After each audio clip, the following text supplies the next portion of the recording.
Our baby's first birthday was supposed to be nothing but balloons, cake, and laughter. But as everyone sang happy birthday, I saw my mom trembling. Moments later, she stood up, tears streaming, and blurted out a confession so explosive it froze the whole room and changed everything I thought I knew about my family. I still remember that Saturday morning like it was yesterday.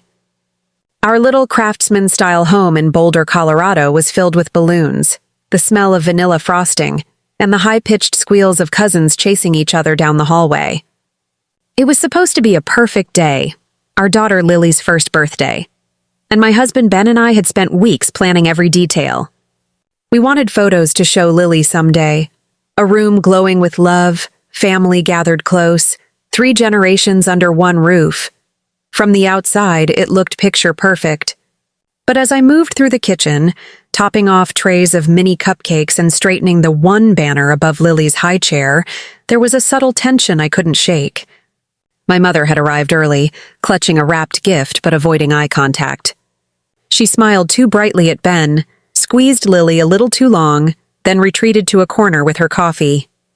It wasn't like her. Mom usually ran the show at family events, barking orders, laughing loudest, telling stories. Today she seemed... Small guests kept streaming in. Ben's parents from Denver, my younger brother Mark from Fort Collins, neighbors, friends. The house buzzed with chatter and camera shutters. Everyone wanted a selfie with the birthday girl in her pink tutu. And yet, through the swirl of people, I kept glancing at Mom. She stood by the patio door, staring out at the backyard like she was somewhere else entirely. It crossed my mind that she might be overwhelmed. My dad passed away 5 years ago, and birthdays still brought up memories. But there was something different in her eyes this time, like a decision had been made. She jumped at small noises, her fingers worrying the edge of her paper cup. When I asked if she needed to sit, she just said, "I'm fine, sweetheart," just taking it all in. We moved on to the party games, the photo op by the cake, the singing of happy birthday. The kitchen smelled of wax candles and buttercream. Laughter bounced off the walls. For a few minutes, I let myself believe we'd have a normal, happy family moment. Then, as I bent to wipe frosting from Lily's cheek, I noticed Mom inch closer to the center of the room. She set down her coffee. Her shoulders squared. Her mouth trembled as she glanced at me, then at Ben. I didn't know it yet, but that tiny movement, her stepping forward while the last notes of happy birthday faded, was the beginning of everything unraveling. At that instant, time slowed. Balloons swayed, phones recorded, and I had the strangest feeling that the story of our family was about to be rewritten right there. In front of the cake and the crowd, the room felt like it was holding its breath.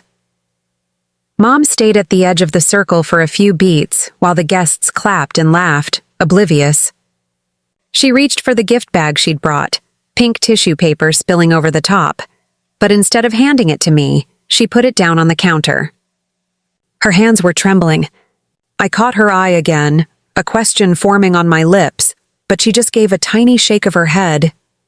Ben came over, whispering, "Is she okay?" I shrugged, trying to smile. Probably just tired. But inside, my stomach had started to knot. Mom wasn't a woman who hesitated. If something was wrong, she said it. If she had an opinion, she voiced it. This quiet, fidgeting version of her was a stranger. We moved to the living room to open presents. Cameras out, Lily on my lap tearing at wrapping paper while guests, "Ooh" and "Ah." Out of the corner of my eye, I saw Mom pacing near the fireplace, rubbing her palms together. Each time Ben's mom tried to draw her into a conversation, she answered in clipped, distracted phrases. It was like she was rehearsing something in her head. Finally, after the last gift was unwrapped, the chatter died down. I stood to thank everyone. That's when Mom's voice cut through the noise. Soft at first, almost a whisper. Can we all sit for a moment?" A hush fell. Ben frowned. My brother Mark glanced between us, sensing the change. Mom walked to the center of the room and turned to face the guests, but her eyes fixed on me. "I have something I need to say," she said. Something I should have said years ago. A ripple went through the crowd. I felt Lily's warm weight on my hip, suddenly protective. "Mom, what is it?" I asked, my voice cracking. She took a deep breath. "I love you, and I love Lily. But there's a truth I've been carrying that you deserve to know. Today, watching you hold your daughter, seeing this family, I can't keep it in any longer." My heart thudded so loudly I could barely hear her. Guests shifted uncomfortably. Ben stepped closer to me, his arm brushing mine. "Mom," I whispered, "you're scaring me." Tears welled in her eyes. "I'm so sorry," she said, "but the man you think is your father, he isn't." The words landed like a bomb. A collective gasp filled the room. I stared at her, unable to process. "What?" My throat felt tight. "What do you mean?" She twisted her hands together. "I met someone before your father. It was brief, complicated. I got pregnant with you. Your father knew, but we decided to raise you as his. I thought I could bury it, but watching you today with Lily, I can't pretend anymore. You deserve to know where you come from." My knees went weak. The room blurred. People murmured, unsure if they should stay or slip out. Ben put a hand on my back, steadying me. "Why now?" I whispered. "Why today?" She swallowed hard. "Because your biological father. He's been trying to reach you. And because Lily has a right to know her heritage. I'm so sorry." Every detail of the party, the balloons, the cake, the presents, faded into the background. All I could see was my mother, crying, clutching the truth she had hidden for 32 years. A rush of emotions crashed over me. Anger, confusion, betrayal, and a strange, hollow relief that at least the nagging feeling I'd always had of something unspoken in our family was real. Ben whispered, "Do you want me to take Lily?" But I shook my head, clutching her tighter. My mother's voice faltered. "I know I've ruined this day, but if you hate me, I'll understand." Around us, guests shifted uncomfortably, some slipping their phones into pockets, some pretending to check on their kids in the backyard. Mark stared at the floor, pale. My mother stood alone in the middle of the room, shaking, like a woman waiting for a sentence to be handed down. I opened my mouth, but no words came. Everything I thought I knew about my life had been upended in a single moment, at my daughter's first birthday party, and deep down, I knew this was only the beginning. Silence hung in the air like thick smoke. Only the faint hum of the refrigerator broke it, a strange soundtrack to the wreckage of my daughter's birthday party. I felt my legs wobble. Ben steadied me, his hand firm on my arm. Lily squirmed, sensing the tension, then started to cry. Her tiny voice echoed through the stunned living room. "Take her," I whispered to Ben. He gently lifted Lily from my arms, bouncing her to soothe her. I turned back to my mother. "You're telling me the man I called Dad my whole life isn't really my father?" She nodded, tears streaking her face. "He raised you. He loved you. But biologically, no," a lump rose in my throat. I couldn't even look at the guests. Some stared at their shoes. Others stole glances at me with pity.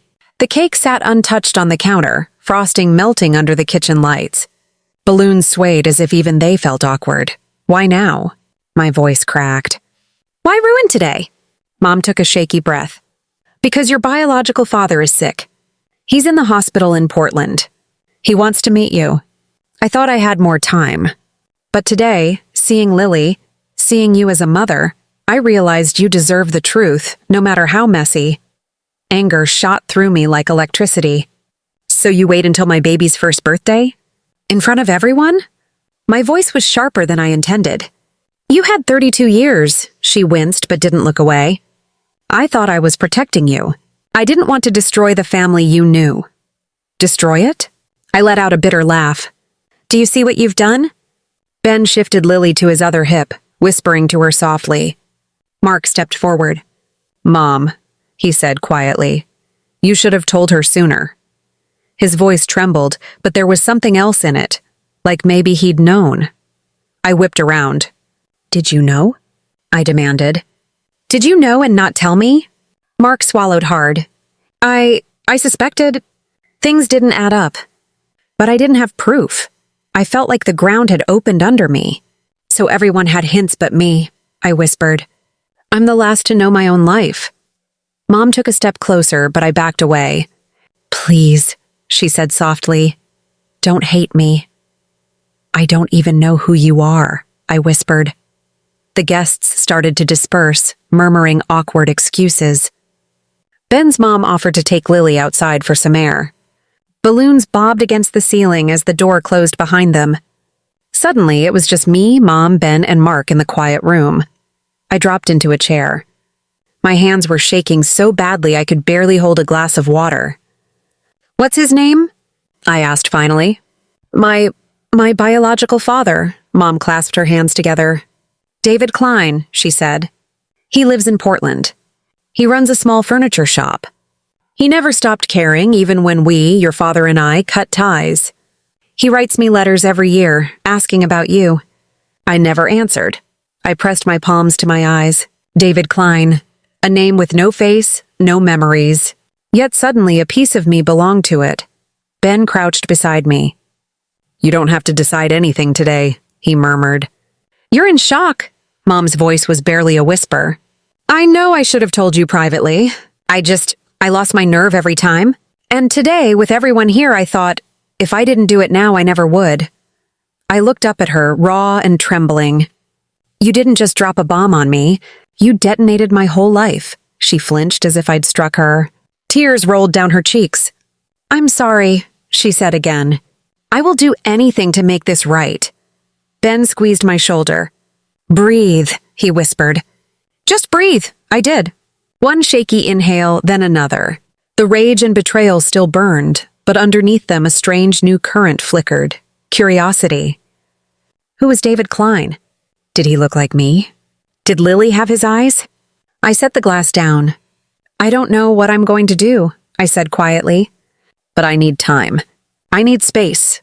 Mom nodded, wiping her face. Whatever you need. I stood, suddenly feeling the weight of the room. Take the rest of the cake, I said hoarsely. The party's over. Ben started to protest, but I shook my head. It's done, I whispered. Everything's different now, Mom hesitated. I'll leave if you want. I didn't answer. I couldn't. She picked up her bag and walked to the door. Before stepping out, she turned back. He's at St. Vincent's Hospital, room 407. If you decide to see him. Then she was gone. The door clicked shut.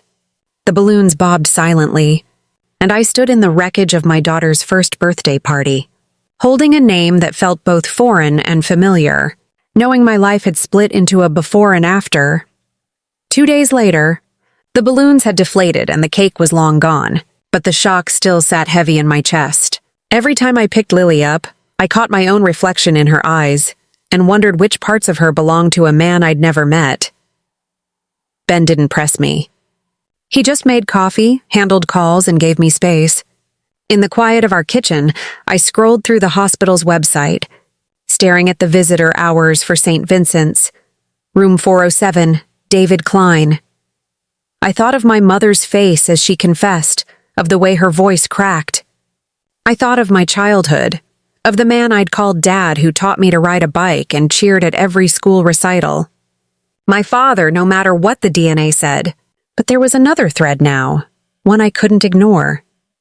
That evening, I called my mother. She answered on the first ring. I didn't think you'd... she began. I'm going to see him, I said quietly. Not for you. For me. There was a long pause. I understand, she whispered. I'll send you his photo and... I'm sorry, again. I hung up before she could say more. Ben reached across the table and took my hand. You're brave, he murmured, and Lily will see that someday. The next morning I drove to Portland. The highway blurred past, but inside my car it was just me, my heartbeat, and the name David Klein echoing like a drum. When I reached the hospital, my hands trembled as I signed in at the front desk. Room 407 smelled of antiseptic and warm wood from a small carved box on the windowsill. Inside sat a man with graying hair, thinner than in the photo Mom had sent. His eyes flicked up when the door opened, and for a heartbeat I saw my own. He smiled, weak but steady. You came, he said. I stood frozen, clutching my bag like a shield. "I don't know what to say," I admitted. "That's okay," he said softly. "I've been waiting a long time just to hear your voice." The words cracked something open in me. I didn't rush into his arms. I didn't forgive or forget, but I stepped closer, enough to see the lines on his face, the familiar slope of his jaw, enough to feel the weight of possibility. Back home that night, I held Lily while she slept. Ben wrapped his arms around us. The house was quiet, but inside me a new chapter had started. Not one built on lies, but on my choice to face the truth. My mother's betrayal still hurt. My father's absence still ached.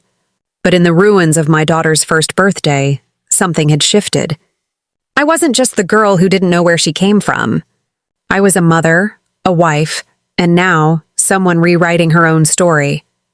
And for the first time since that party, I felt steady.